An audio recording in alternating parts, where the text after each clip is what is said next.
Hey, this is four-time Black Belt World Champion Dominica Obelenite.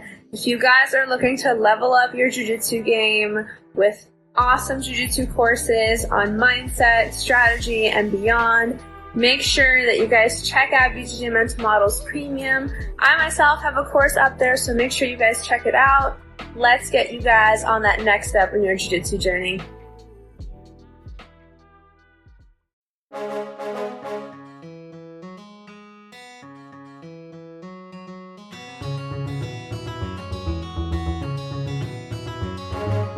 Hey, welcome to BJJ Mental Models, episode 211.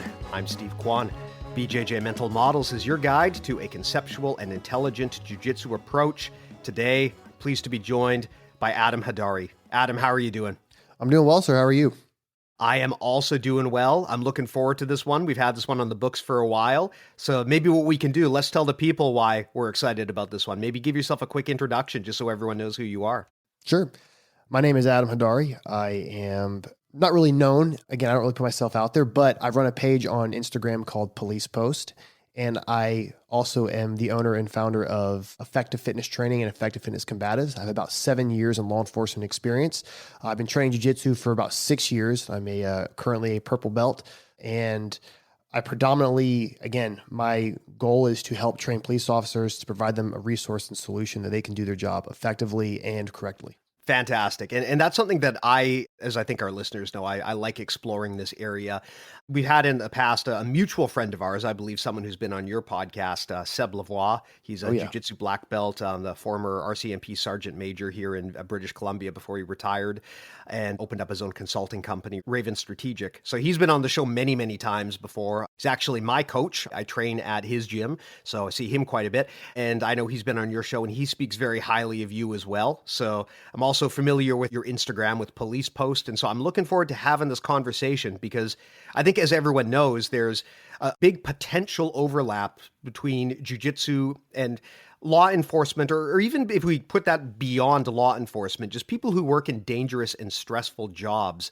And this is an area that I love to explore because this is probably one of the areas where jiu-jitsu could theoretically have a lot of benefit for people in those careers.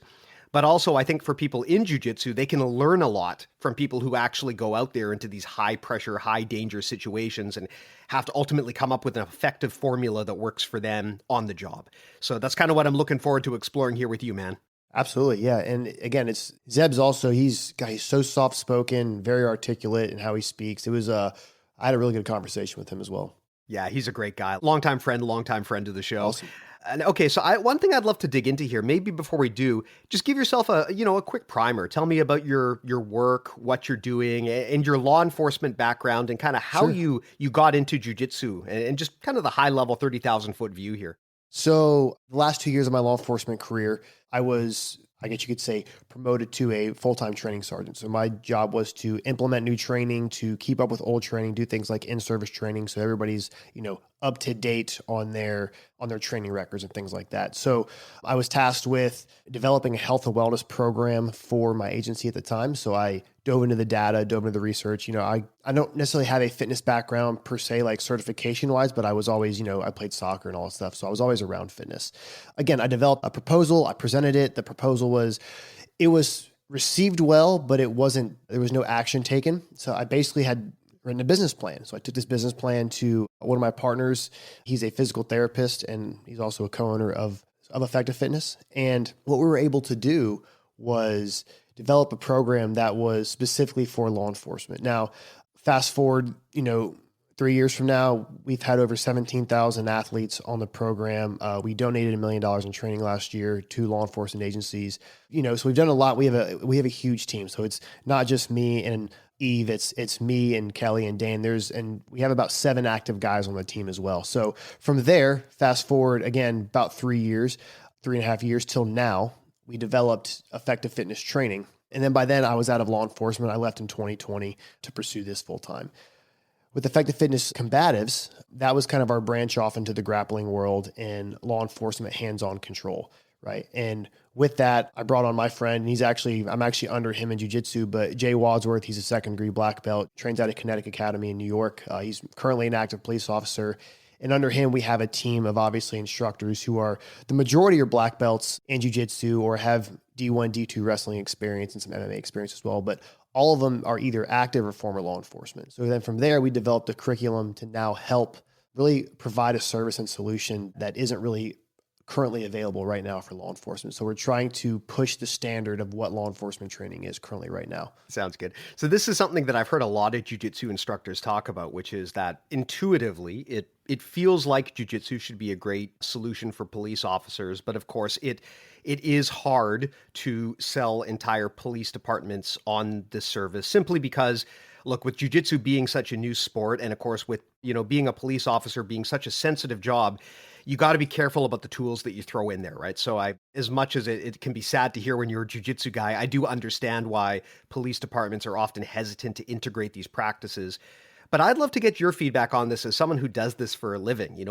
What do you think is the actual utility of a grappling art, especially jiu-jitsu, when you're talking about how you apply this on the job as law enforcement?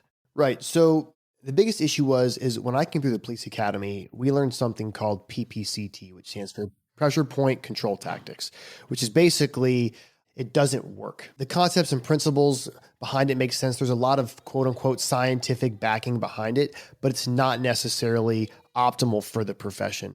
I've attempted to use some of these things in actual real world situations and didn't have they were very low percentage, right? So the reason why I started grappling is I can give a little personal story here is because I was trying to make an arrest at about 2:00 in the morning. This individual had a warrant for his arrest, and we were on a dock, a 5 foot wide dock, and I went to go hands on, and he obviously didn't want to go to jail, and so he started to pull away, and my mind just went completely blank. I had no resources, I had no game plan, I had no options. I didn't know what to do. I didn't know that a simple arm drag would be able to put me in a much better position. And luckily, I was able to talk him down and de-escalate the situation and talk him into handcuffs. And so that next day, I went to a Helson Gracie school here local to me. And that's honestly where I started my jiu-jitsu journey, was because I almost got my ass kicked, for lack of a better word, because of my lack of ability. So when I started training, for me, again, this is just all purely anecdotal for me, but my experience, my first day on the mats, I'll never forget. 17-year-old kid, probably, had some wrestling experience because he was in high school at the time. Probably 2 or 3 stripes on his white belt, just absolutely demolished me in a 5-minute round. And I said, "This is what is this voodoo magic this kid possesses?" And again, it was just basic jiu-jitsu stuff and with a little bit of wrestling in there. So for me, I was able to really take what skills I've learned in like my very basic law enforcement training, and then try to mesh it together with jiu-jitsu. I was like, okay, well, I know I can't do this. I can't do this. I can't do this. And that's kind of where I started diving into the specifics of where grappling meets law enforcement and the do's and don'ts and some of the considerations that need to be taken as it pertains to weapons, case law, environment, and things like that. And that's kind of where the discrepancy, just like you said, jiu-jitsu works. It's the best thing ever. Yes, it does work, but we also have to take a lot of other things into consideration. Yeah. That's something that I think is an important bit of nuance to add. I mean, jiu-jitsu people, as you know, they get super excited about jiu-jitsu and they will prescribe it as a solution for anything. Self-defense, the answer is jiu-jitsu. Had a bad day at the office, the answer is jiu-jitsu. Depressed, the answer is jiu-jitsu, right? One of the things that I hear jiu-jitsu people always say is, man, every cop in America and in Canada should be training jiu-jitsu. And intuitively, that does make sense. Although, like we talked about earlier, sometimes the intuitive thing doesn't shake out in practice the way that you would think it would, right? So I totally get why police departments would want to see some evidence before they adopt something like this, which unfortunately creates this funny chicken and egg problem, right? Because we think we have this great tool that we have every reason to believe should be a helpful tool for law enforcement, but we also understand that until there's evidence, it's hard for police to adopt a tool like that. Because like you said, if you're a cop, you can't just go and, graft random tools onto your job. There's rules, there's regulations, there's consequences, right? If you practice a martial art and you bring it onto the street and you do a technique and it seriously hurts someone, right? That there's a ripple effect and that is going to blow back onto your organization. So understandably, there does have to be very careful vetting before a tool like this gets put in place. But it sounds like organizations like yours are having some initial success kind of breaching into that industry. And I'd love to talk about that and just hear about what you found, as you actually deploy this to police forces. What kind of feedback do you get and what do you see happening? Right. So you hit a key point there is some of the biggest issue is the administration, is the higher ups making the decision to implement a grappling based program, right? Or a grappling wrestling based program.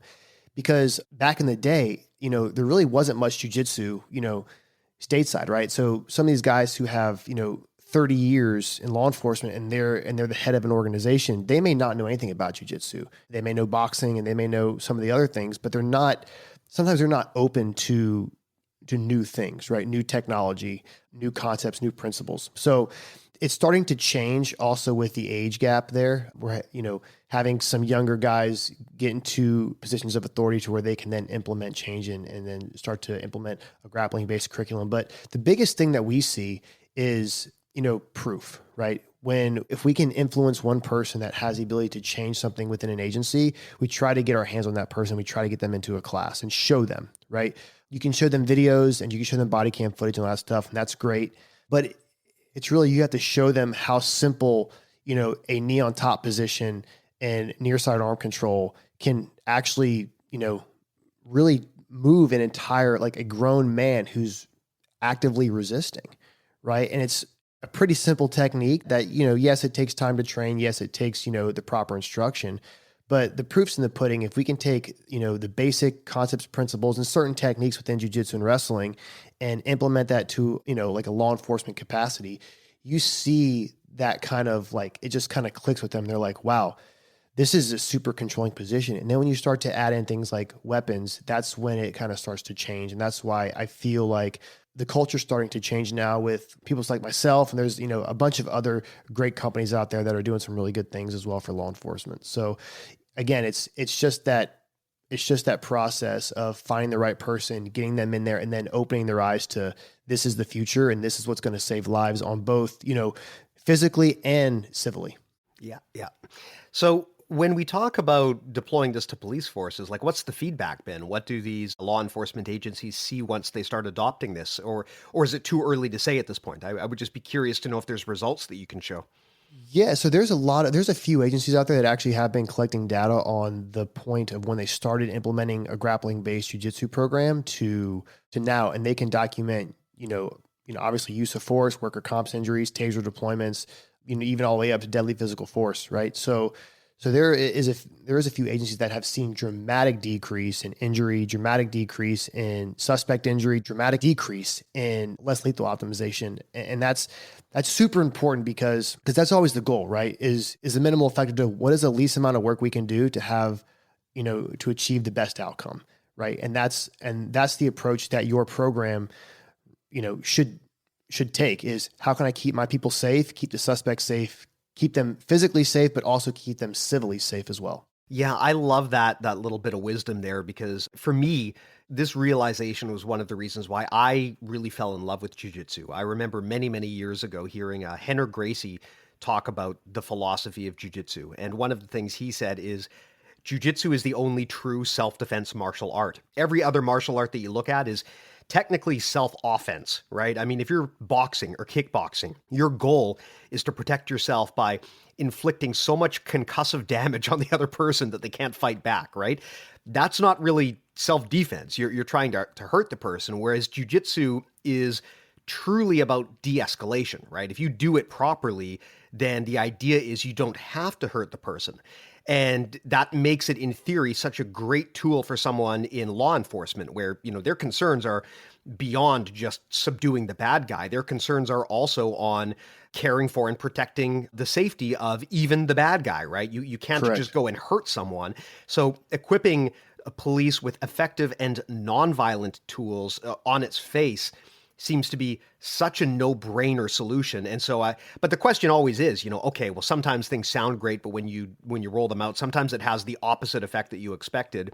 But it sounds like what you're saying here is that you're getting some data that this actually is fulfilling the dream here, right? Like this tool is actually working in a law enforcement environment as we would expect it to. Correct. Yeah. And, I've had multiple conversations with Henner. We agree and we disagree, kind of on some things. I mean, he obviously lacks the actual law enforcement experience, but his jujitsu background is, obviously he's a Gracie. So he has that there.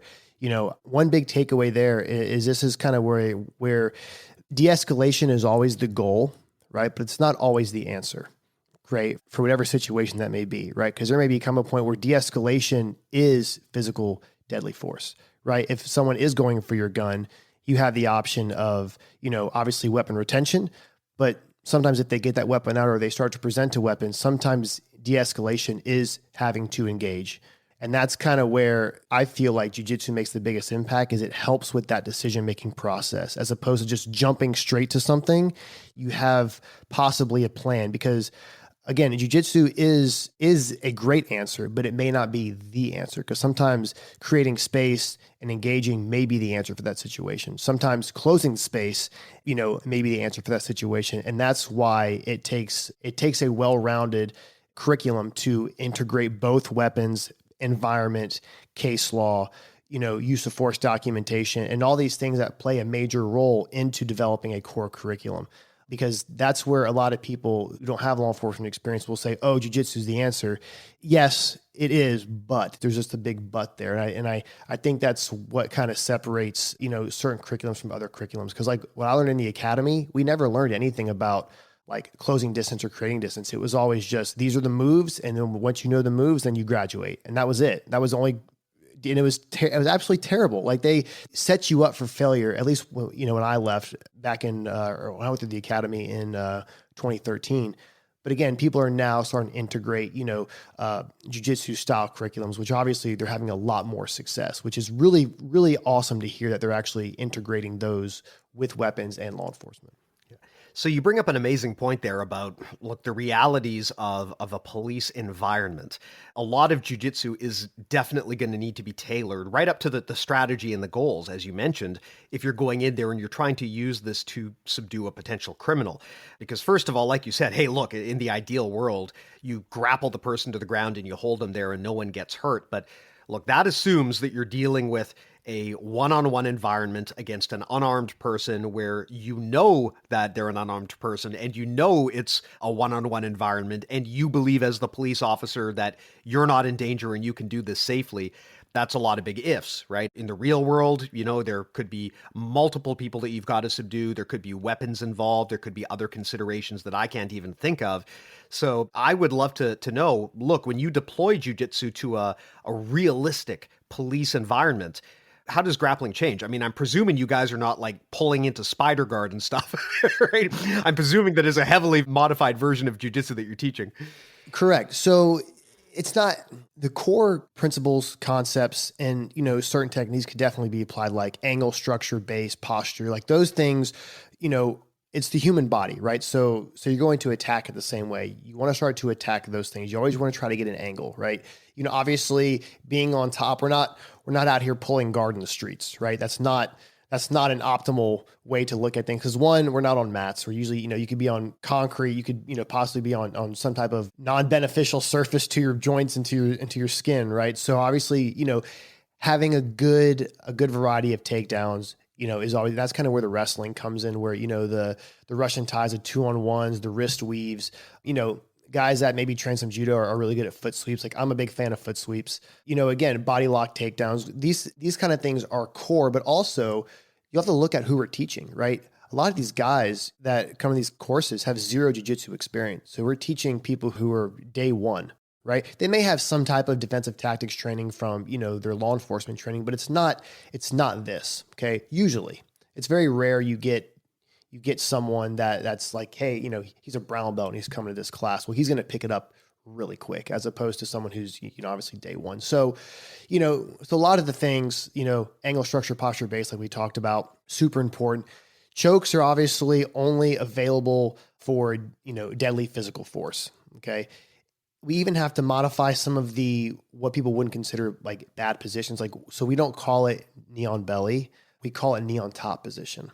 So when you document it, it's a knee on top. It's not knee on belly, because we're not trying to affect the diaphragm. We're just trying to control the hips, right? And whenever we speak, we have to use the appropriate amount of force, what's reasonable for that situation. So it's always about de-escalation, but it's also more about physical control as opposed to pain compliance. So we're not out here, working calf slicers, right? Bicep slicers. We're not going for pain compliance because pain compliance fails too much. But if they're high, they're on narcotics, they may not feel pain, but you can structurally control someone that is high, right? So that's why the knee on top position, body lock takedowns, these high percentage concepts, principles, and techniques are what we kind of build our curriculum around. And they're also relatively easy to teach and digest from the student side. So then they can then apply these techniques, concepts immediately once they leave training.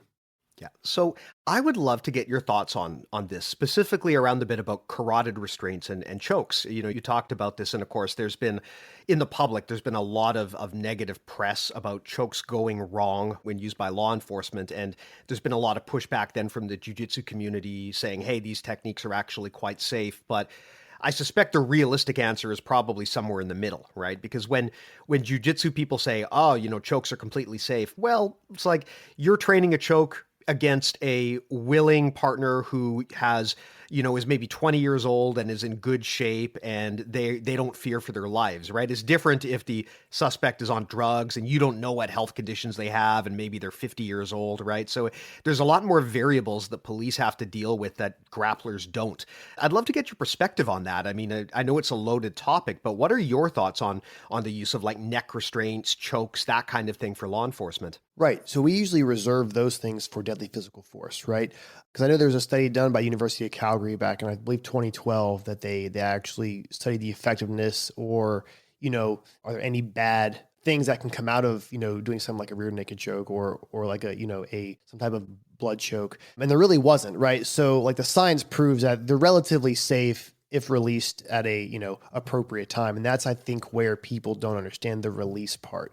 And that's kind of where the training comes in, right? You as a black belt know when someone goes limp. You know how much pressure you're applying. You know how much pressure it takes because you've done it 1,000 times on the mats, 1,000+ times on the mats, right? So you understand that. I personally believe that control can be done without blood chokes. Again, when it becomes to a deadly physical force situation, then obviously the head and neck kind of become fair game because at that point it's deadly physical force. You are now fighting for your life, right? Big difference as really as it pertains to he's just trying to pull away from me, right? You're not going to throw in a rear naked choke on that kind of person. So again, yes, it is a hot topic, but I think they could bring it back and it could be very beneficial. It could solve a lot of situations, but I also see the other side of where it does require a little bit of, a higher level of training, which law enforcement isn't currently getting.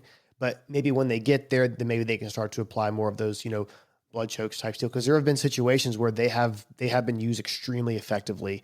Some, obviously stateside prior to, George Floyd, but also in different countries like Brazil. I've seen many videos where Brazilian police officers have, subdued somebody with a rear naked choke and the person just wakes up in handcuffs and everybody's fine, and that's obviously an ideal situation. But yeah, I mean, I think that chokes are great, obviously on the mats, I'm a huge fan of the head and arm, but I think as it pertains to the law enforcement world, there is a level of experience that's needed. And, as it pertains to case law and stuff like that, we try to stay away from those things. We don't really even teach chokes in our curriculum at all for that reason. We teach what they do and how you can do them, but it's not the focus of what we teach. Got it. Now, something that you talked about earlier was how, man, you wish in the situation you were in that you knew just a basic standard arm drag. And man, it's easy to lose track of how effective some of the first day fundamentals actually are once you go down the jiu-jitsu rabbit hole. We spend so much of our time doing these crazy exotic positions that really have nothing to do with a real fight. But man, you equip someone with a basic arm drag, a basic double leg, and you teach them how to knee ride and hold mount. And you've got someone who can probably handle themselves pretty well. Absolutely. So I would love to know, when you guys are building out this curriculum, what's the bread and butter? What are the things that are most important for people to understand in terms of just general technique and position?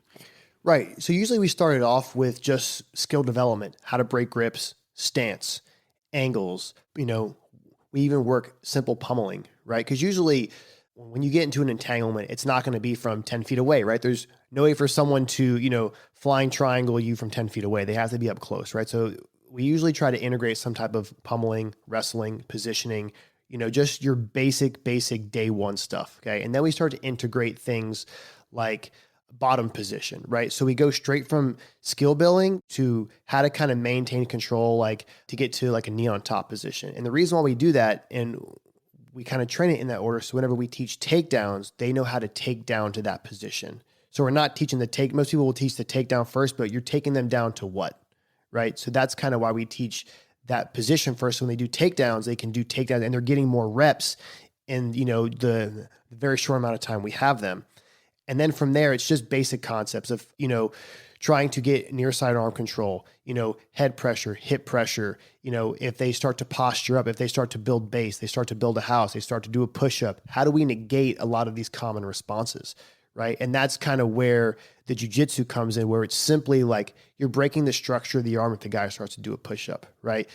You're breaking down the base, you're attacking the legs, you're attacking the waist, you're putting pressure on the head. And so it's just these core curriculums, and it's the core principles and concepts that we try to give them tools in order to then pull from that toolbox every time they encounter a situation. Because every single role you've had has been different, right? Like on the mats, every single role is different. So you have to approach things certain ways, but certain concepts you use all the time because they work, they're high percentage. And that's always the goal. What high percentage techniques can we give them and give them the tools to then help them with a variety of possible responses or high percentage responses that we're seeing from suspects.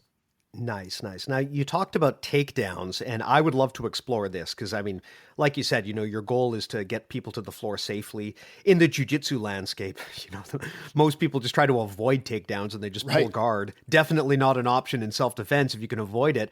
But I'm also presuming that as law enforcement, I'm going to guess you're not going for like high impact judo throws. I'm going to guess you don't just like eep-on the drug addict onto his head to, to get him to the floor. So I'd love to know, like, what does a safe and effective takedown look like for a Leo?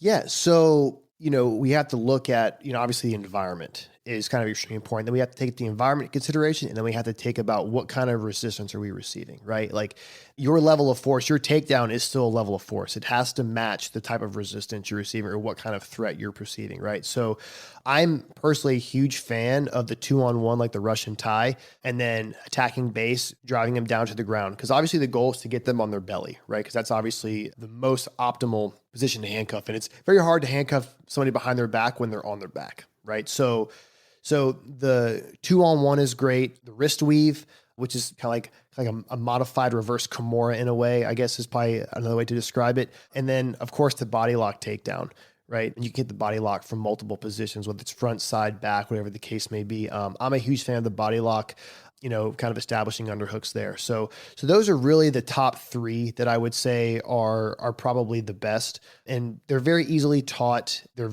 very digestible. And then really off of those is where we can dive straight into subject control and then handcuffing procedures. So a lot of those flow right into another position that we have control to where we can start to extract arms and then, obviously apply handcuffs. So that's always the goal. Like we do teach a snatch single.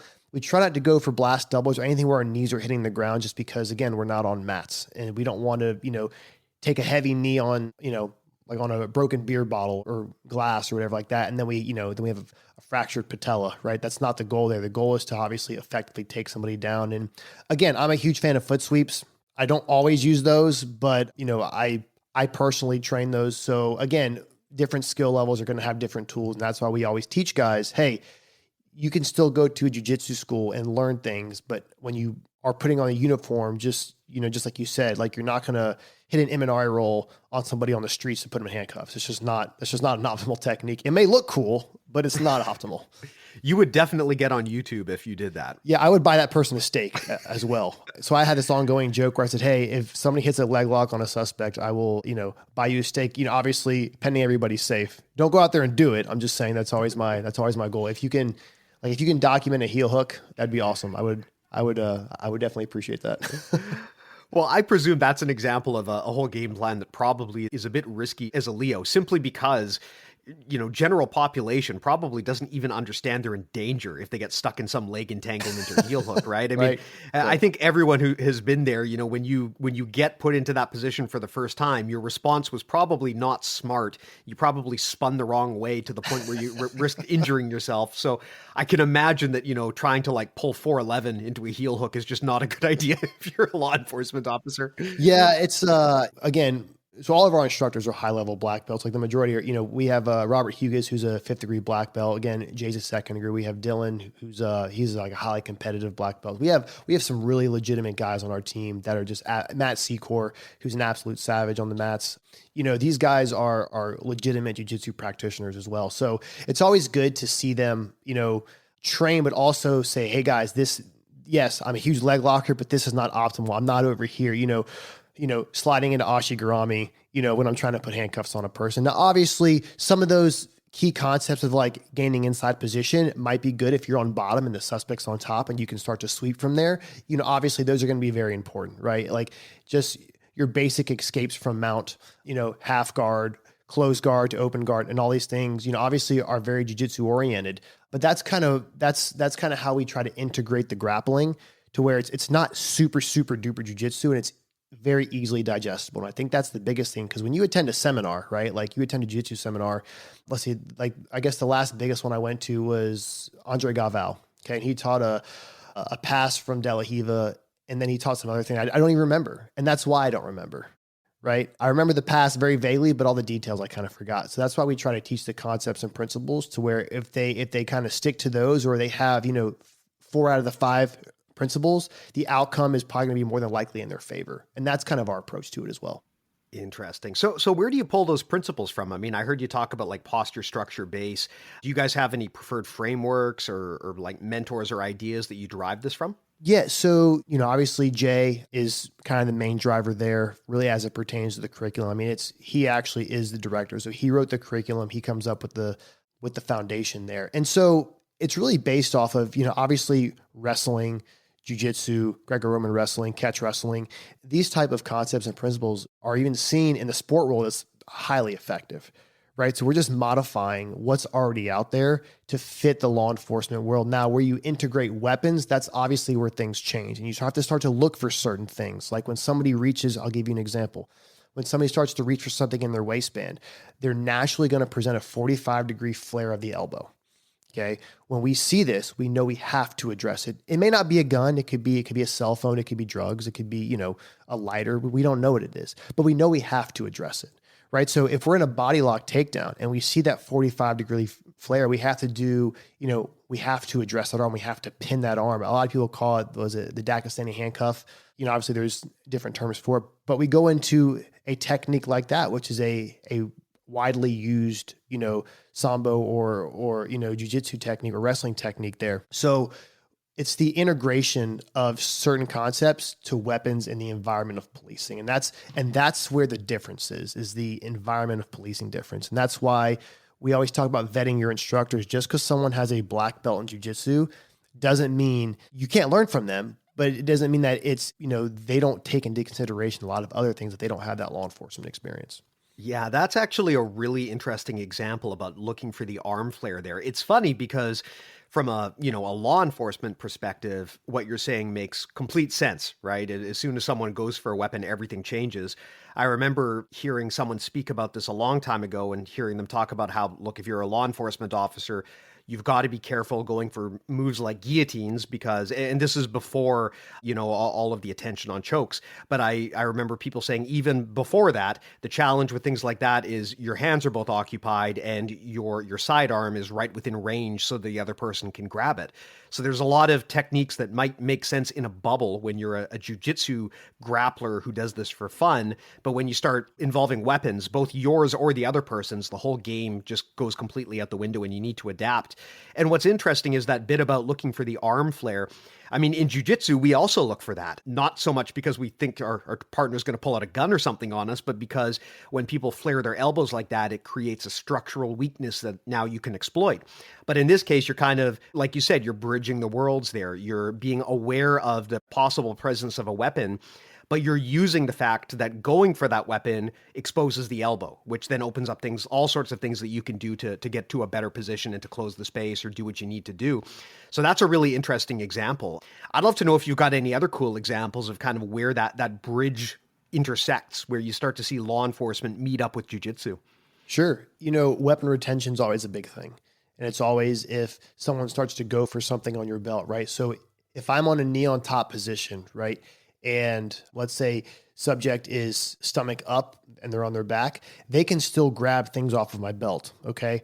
When a suspect or someone grabs a tool off of your belt, whether it be your firearm or a less lethal like a taser or baton, that now becomes a deadly physical force situation. And so now that can change. One thing that we have to address is once someone grabs a gun or a weapon in a holster, the goal from there is human retention. Our first goal isn't to start to strike. Our first goal is to keep that weapon where it is in its holster. It's safe in its holster. We're going to keep it there.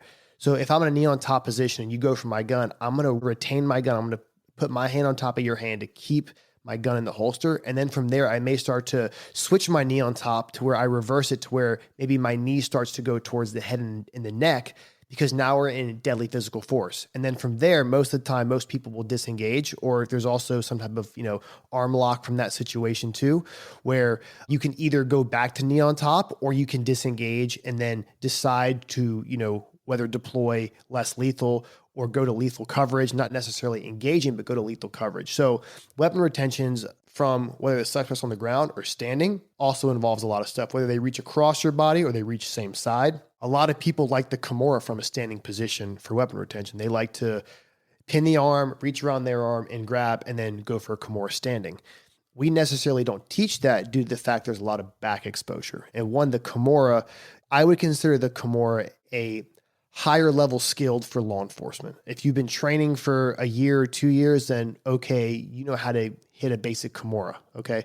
But if you're day one and I'm asking you to hit a Kimura first, you're probably going to pronounce it wrong. So I don't expect you to know how to hit a Kimura, 2 days into training. Yes, you can teach it, but it's also about retention and it being later on. So again, they hit the Kimura.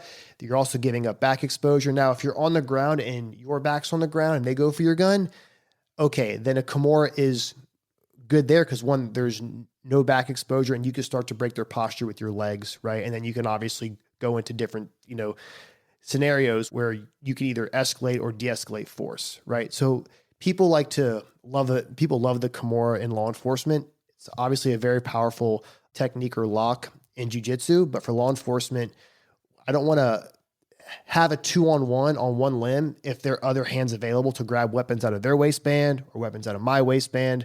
So always being able to monitor both hands from whatever position you're in or track both hands from whatever position you're in, but also understand that the belt limits what you can do as it pertains to that. So that's kind of an example of like the Kimura where people are all about it. And from certain positions, it does work, but from a lot of positions, it's maybe not the best option.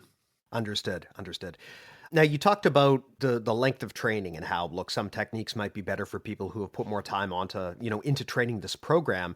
And I'd love to get your perspective because this is something that you hear police talk about, which is that they're generally not receiving sufficient training to be effective when it comes to things like grappling or unarmed combat.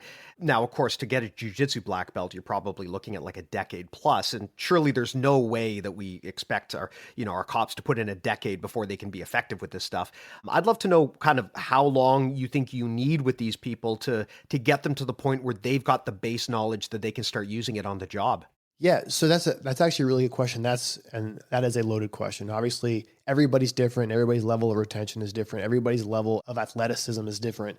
So for us, again, if we can keep it, we always train at the competent officer, right? That's always how we look at it. We don't train to the lowest common denominator. If we train to the lowest common denominator, we're never going to change anything, right? We're always going to be that just simple baseline. So that's a super loaded question. But again, it's all about, just like jiu-jitsu, it's all about consistency with quality instruction, right? So how do we do that? Right now, law enforcement, you get about maybe 2 hours a year of mandatory defensive tactics training twice a year. Some people have it more. Some agencies offer different programs, and some some have spent all kinds of money on a mat space and have, they have like a resident black belt at their agency and they teach cops, and that's amazing.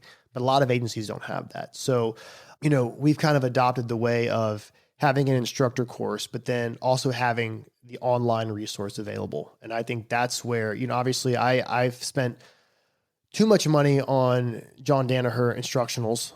I've probably about half my 401ks in BJJ Fanatics account right now, but that's okay. I'm still learning to pass guard. Thanks, Gordon Ryan. But, from there, that online resource has obviously elevated a lot of individuals. You're seeing a lot of people who are now starting jiu-jitsu with, 3 years into jiu-jitsu, and they're, being able to compete with, brown belts or even some black belts just because of the available knowledge and resource and technology out there. So the technology has definitely allowed officers to train more consistently, to be able to have that resource to where if they do come across an issue, they can just look it up and there's legitimate information available. So, we try to tell agencies it's always good to give these guys incentives to train. I know a lot of local jiu-jitsu schools will do like a blue to blue type deal where they will give law enforcement officers basically a free membership until blue belt, which I think is great.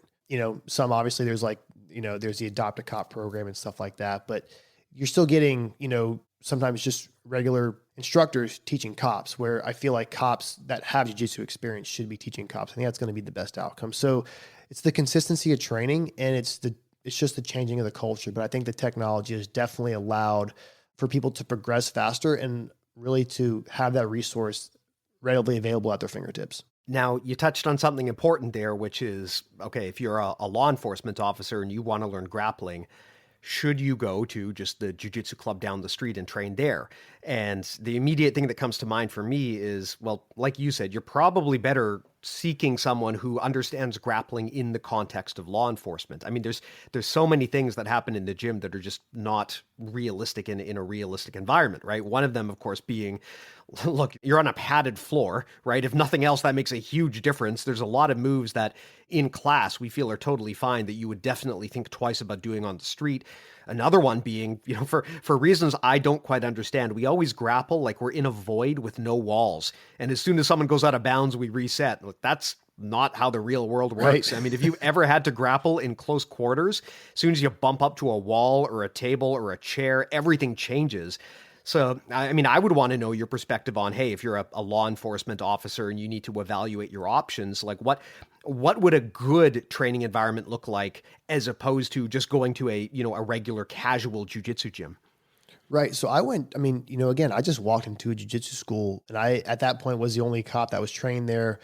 Obviously none of the instructors there had law enforcement experience, but them knowing I was a cop, they did help me with, again, just the basics of, how to get out of, like a guillotine, or how to get out of a choke, and all these, types of very basic self-defense, or even how to get to a better position type of technique. So that I feel like is okay, because my level of knowledge was, maybe, well, 1, if not 0, right? I didn't really know much. So from there it was beneficial. But as I started to progress and, started to acquire more skill and knowledge, I realized there's a lot of things they didn't know, right? Like the whole weapons thing. So, if you can go to a school that does have a law enforcement officer, that is a black belt, or, even a purple belt, I think can still teach. Cause I do teach a law enforcement class every Wednesday with Jeff Robertson, he's been a cop for 25 years. He's a second degree black belt.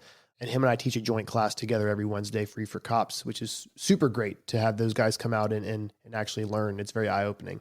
We are going to start, there are a lot of agencies out there that do just this. They find a local jiu-jitsu school because they can't afford, like a lot of agencies, they can't afford, to outfit a mat room and all this stuff, but they'll contact a local jiu-jitsu school and say, hey, can you offer a discount to our officers and they can come train here? Because, like officer so-and-so trains here and he's a black belt. And so then they ended up just, going to a jiu-jitsu school where the black belt has law enforcement experience, which I think is beneficial.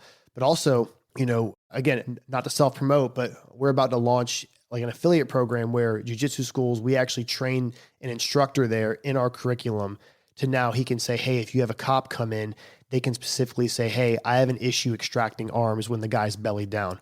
Okay, well, that instructor is going to say, hey, I'm a certified instructor through here. This is how they extract arms. If the subject's belly down, whether the hands are in the waistband or up near the chest, like they're doing the Home Alone, things like that. So that's always good. Again, there's so many resources out there that are available because of technology. Yeah. Now, something else I'd want to get your feedback on here. You kind of touched about what the officer can do if they want to learn this stuff. A challenge that I know a lot of Leos have is that maybe they train jujitsu. I mean, if there's a Leo listening to this podcast, there's a good chance they're in the middle of that Venn diagram where they train jujitsu and they're in law enforcement. And a concern that I hear a lot is, look, it can be very, very hard to convince a police department to give this a shot. So maybe you're a cop and you want to train this stuff, or you want to build a program at your agency where your team gets to learn this stuff. But there's always going to be all kinds of pushback, right? Around, hey, what's wrong with our existing program? Or maybe, it's too expensive, or we don't have the time, or isn't that cage fighting thing? We can't be teaching our cops cage fighting. That's human cockfighting. You know how it goes, right? Right. So there's always a laundry list of objections. And I know that a lot of Leos get very frustrated because they have trouble getting inroads into their agency to get these changes made. But it sounds like you've had some success with that. And I would be curious to know from your standpoint, look, if you're a cop and you want to get the stuff into your agency, how do you do that? Again, you have to find the right person. You have to find that person who can enact change, but is also very progressive and open. Again, there's, law enforcement, as you move up the chain, you get older, right? And as you get older, you start to kind of lose touch of things that are newer. And that's just how the way the world works, right? Obviously there are a lot of progressive administrators out there in the law enforcement world. I was lucky enough to have a captain who basically was all about training. Any training that I wanted to go to, he was a yes man. Yes, go. Because he knew that I wanted to seek a higher level of, like a higher level of education and skill that I could then bring back to the agency to help benefit the officers and keep them more safe and make them more effective police officers. So again, it's always about finding that right person, showing them the difference, showing them, hey, this is what so-and-so is doing. Look how effective this is. Look at what they're doing. Look at what they're implementing. Look at what they're changing. Their officers are safer. These techniques work. Oh, this is new. Is this a better way? And that's the infamous phrase in law enforcement is this is the way we've always done it. And that's the worst thing you can absolutely say. Cause obviously as things grow, look at the way that leg locks are now adapted into jiu-jitsu. Years ago it was like, because when I started jiu-jitsu, even only 6 years ago, not many people at my school were doing leg locks. They were kind of like, nope, we're going to get on top. You're going to pass guard and you're going to smash, right? You're going to go for a choke, you're going to go for an arm lock, whatever the case may be. But now it's like, man, there's all kind of, it's huge. It's a whole world, right? Just because the technology is changing. That's kind of where it is. There are better options out there and people are starting to explore those and see the success of those. So finding the right person is absolutely everything. Yeah, I think that's an important thing to point out is sometimes it's about finding that ambassador. And like you said, people like yourself, like Seb, can kind of wear that hat where they are the bridge between two worlds. And that immediately adds credibility to both sides of the coin. Absolutely. So I think that finding that person who can really be the ambassador for the art in this context is probably a helpful thing. Absolutely. Agreed. Yeah. So let's flip the script here, because when we talk about jujitsu and law enforcement, usually we're talking about, okay, how can jujitsu benefit law enforcement? But if we're being honest, the reason why the majority of people who get into jujitsu do so is because they want to learn to defend themselves. So I'd love to turn it around and ask, how can law enforcement benefit jujitsu? So as someone who, is involved in training cops how to use jujitsu effectively in a real environment, I would want to know, what do you say to the grapplers listening to this podcast who maybe aren't cops, but they just want to learn to get better at defending themselves? Because that is probably the reason they started this thing. Are there any observations you have about how, lessons we could take from that field that we could apply to regular everyday grapplers to make them more safe on the streets? Absolutely. Again, grappling is a great skill to possess, but it may not be the answer for that situation. You still have to be physically strong, be capable to move yourself, to pull somebody, to carry somebody. You have to also integrate weapons. A lot of people carry pocket knives. A lot of people carry firearms, and we support that 100%. But also, if you carry it, you have to learn to retain those things, especially if you decide to go hands-on. Because if you don't know how to retain a weapon that you carry, you're just a holster for somebody else because they're going to take it from you. It's extremely easy to take a gun from somebody. It's not that difficult to do because it's just leverage, right? If I control the barrel, I control the leverage point. And in jiu-jitsu, if you control the leverage point, you control the limb, right? So that's kind of where it is. But also one thing I love about jiu-jitsu is yes, the physical control of another human, but also the ability to process information in a chaotic environment relatively, obviously as you progress, you become comfortable in uncomfortable positions. And from there, you can start to make better decisions. And so this is also why I think jiu-jitsu is also very important, is not necessarily for the physical control, but actually to process information, to understand that we can't have tunnel vision. We have to be situationally aware in different environments. We have to understand that, this isn't the mat space. And so I think jiu-jitsu plays a major role. But again, the self-defense side of things is the best self-defense tool is your legs and running away. If you have an opportunity to run away, sprints are free. You can do them in your driveway. You can do them at any point in time. That's the best self-defense tool you have, that I always tell people for the general public. The best way to win a fight is to not even get in one. Step one, right? So that would be my advice for someone who's not in law enforcement. Whereas next time you grapple, maybe go get go get a fake knife or go get, like a dummy gun you can get off Amazon for, $14 or whatever. And then just say, hey, I'm going to try to draw this gun out and just see how your grappling skills kind of pan out. And you'll see very quickly how you have to alter your defense or your offense. This is something that my instructor actually does sometimes, is he'll stash a fake knife in his gi. And while you're rolling, he won't tell you, but partway through, he'll just pull out the fake knife and start going at you with it. Yeah. And it is a game changer, right? Because everything goes out the window. Right. You're 100, because then you're like, oh shit, like I can't attack legs. I have to start to control hands. I have to get to the weapon. Like I have to pin this weapon down, or I have to get it to a position where he can't stab me. I have to get behind the blade. I have to get to the barrel of the gun. It is a game changer. And this is kind of why it's, again, you got to think about why you got into jiu-jitsu. If you're just a sport guy, then hey, that's your thing. But if you're going to start to carry weapons and you kind of, those are things where you have to take into consideration. But I mean, I always tell people now that don't train, 'cause obviously there's a lot of cops that don't train jiu-jitsu, and there's still some pushback there. It's just purely on experience. They have never experienced jiu-jitsu. Just from a purely control standpoint. I'm not even talking about weapons. I'm talking just going on the mat with somebody and going, hey, pin me.